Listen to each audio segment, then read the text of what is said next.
জুলাই আগস্টকে আমাদের স্মরণ করব আমাদের মর্যাদার জন্য, আমাদের ঐক্যবদ্ধ জাতি গঠনের জন্য, আমরা দেশকে পুনর্গঠনের জন্য। এটি এমন একটা জিনিস, এই জিনিসটাকে কখনো বিতর্কে আমরা না নিয়ে যাই।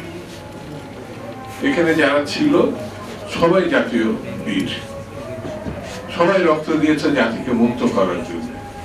সেটি সেই সময় যে দলে করে থাকবে, বিএনপি বা অন্যান্য, কেউ কিন্তু ব্যানার নিয়ে সেখানে যায়নি।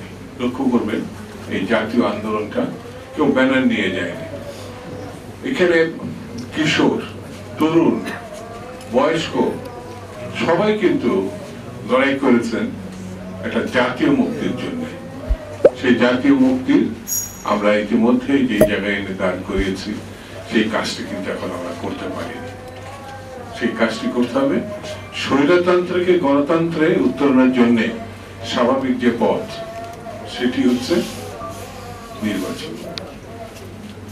এই নির্বাচনটা যতক্ষণ পর্যন্ত আমরা না করতে পারবো, ততক্ষণ বুঝতে হবে শহীদদের প্রতি আমরা কিন্তু সেই সমাপ্তির দিকে নিয়ে যেতে পারছি না কাজে। তারা একটা জীবন দিয়েছে কিসের জন্য? গণতান্ত্রিক বাংলাদেশের জন্য, মানুষের অধিকারের জন্য। যে মানে সামান্য বলি আর বড় বলি, সেই ভোটাধিকারটা আমরা কিন্তু এখনো মানুষের ফিরিয়ে দিতে পারিনি, যেটা হাসিনা কেড়ে নিয়েছে। সেই কেড়ে নেওয়া ভোটাধিকারটা ফিরিয়ে দিতে হবে।